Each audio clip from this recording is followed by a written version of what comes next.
Hi guys, this is Dr. Denny Warren. In this video, we want to share some more information about fluoride. Fluoride that's in our water system, but also fluoride that's in our toothpaste and things that a lot of dentists can use to work on your teeth. As a child, I used to actually take fluoride tablets, and the thought of that was it's going to make my teeth stronger. Well, I want you to actually hear my father's perspective. My father's been a dentist for close to 40 years now, and he teaches doctors all around the world how to use natural supplements and how to do natural things. So he's a natural holistic dentist, but he teaches doctors how to use these things to help their patients heal and to recover. And if you're wanting to keep your body healthy and strong, keep your teeth healthy and strong, and your bones, then there's certain things that we need to put into our body, put into our environment. There's certain things we need to keep away. Now, there was an idea, an old thought, an old belief that fluoride is going to make your teeth stronger, make your bones stronger. But it can actually cause a lot of damage because, see, fluoride can actually compete with iodine, and it can cause problems with, especially with your thyroid gland, but it can cause problems with all types of different organs and systems in your body. And before you go out and buy, a reverse osmosis water filter, which is a filter that pulls all the chemicals out of the water, all the chlorine, all the fluoride, all the other pharmaceutical agents and things that are in our water systems, before you go get those things, I encourage you to continue to learn more and more about these different topics, more than just what these videos are going to give you. That way you feel certain that you're putting things into your body that are going to support your body and help your body heal and to grow and to repair. And you're going to start to keep things out of your body, keep things out of your system that are going to start to break down your system and cause more problems over time. So I want you to watch this whole video, and I want you really to understand that these things, it's all about gaining more information, more knowledge, so that you can make the right choices. Because ultimately the choices is what's going to determine your whole expression of health, of youth, of vitality, of aging gracefully. It's going to be all the choices that you make. And this is just one more step on purifying and cleaning up your whole environmental system, all the things in your environment, clean up the things that you can actually control, things that you're putting into your body, to get the best health, the best results. So I hope you enjoy this video. If you have questions, of course, you can call the office, but I'll see you on the next video. Thank you. Okay, so Dad, so what are your feelings on fluoride? Well, I was taught in dental school that fluoride was the cat's meow. It could make your teeth harder, it would make them resistant to decay. It was a great thing to have in the system. We were taught that the lowest incidence of deciduous tooth, primary teeth decay, was in Lubbock, Texas. They had a natural fluoride level that was well over 5 parts per million. The only problem was they had a lot of dental fluorosis, fluoride deposition in or deposit in teeth. But it had the least amount of tooth decay was in Lubbock, Texas for children. And one of the Army studies was where is the deciduous tooth, primary teeth decay, was in Lubbock, Texas.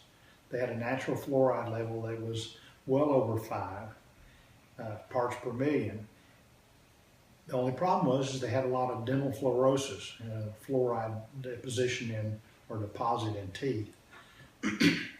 But it had the least amount of tooth decay was in Lubbock, Texas for children.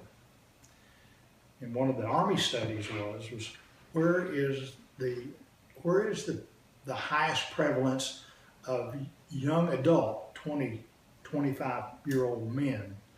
Where is the highest incidence of decay in those teeth? And the answer is Lubbock, Texas. They lived there all their life. They had dental fluorosis of all their permanent teeth, brown splotches, white splotches on their teeth. And when they got in the Army and went in, their teeth looked like somebody had set off firecrackers in them. They were just huge cavernous decays, and they lost a lot of their teeth because of that. So what was happening was the fluoride, the natural occurring fluoride in Lubbock's water, was deposited in the enamel of the tooth. It made it hard as a rock. The problem is the developmental defects in a tooth, where the enamel comes up and comes down it doesn't go into a groove and usually bond. It doesn't form a solid seal. It comes into the groove and then turns and makes a canal going down to the second layer of tooth. And bacteria and debris get in that canal and the decay starts working down inside the tooth. The enamel is so hard that the way we detected decays was to take a number 23 Explorer. I think they named it that because it was 23% accurate. But they take this 23 Explorer, looks like a hook, and they stick it in the pit and push on it. If the enamel rods do not have dentin support underneath it from the decay, the rods will break and the tip of it will go down into the groove. And then we call it decay if that tip stuck in the tooth and had what we call tug back. It's very similar to sticking a stick in a mud hole and then grabbing the top and trying to pull it out. The mud wants to hold it in the pond, pull it out. So when it comes out, it kind of jerks a little bit. So the tug back occurs only when the enamel rods break. Well, the enamel rods are super hard with fluoride. So the decay was allowed to grow large, very large, before the enamel rods finally broke. And when they started breaking, they found huge decays underneath it. So Lubbock, Texas has the least children's decay, and it has the highest young adult decay in the United States. Now, fluoride is a naturally occurring substance. It's fluorine. It's a halogen. The fluoride that we use now, stannous fluoride, is a byproduct of the chemical industry. It's placed in the water supplies. They try to put it in at 4 parts per million. Now, they've now said that that's too much, so they're going to try to bring it down to less fluoride in the water because that was causing fluorosis. But my thought is that fluoride is a halogen. Chlorine is a halogen. Bromide is a halogen. And iodine is a halogen. And halogens can easily displace other halogens. So, does the fluoride that we have cause fluorosis of the teeth? Yes. Does it cause fluorosis of the bone? Yes. Does it make your teeth stronger? Yes. But it also allows decays to go undetected. Can we use it to desensitize teeth? Yes, we can.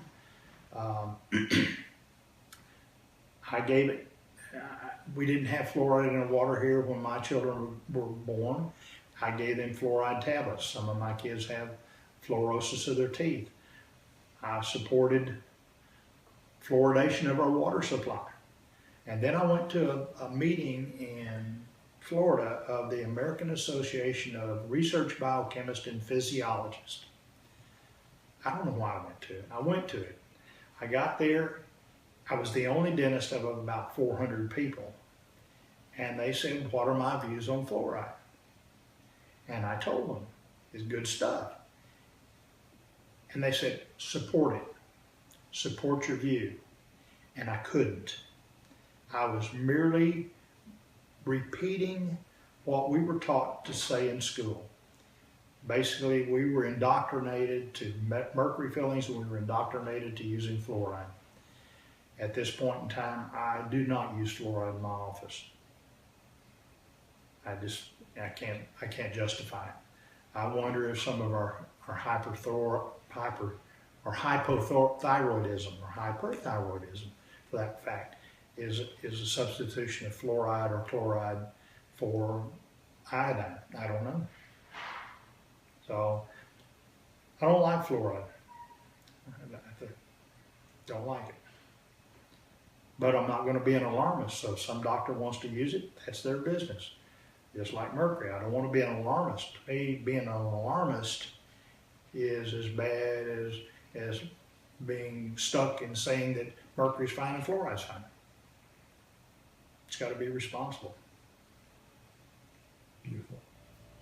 Nice.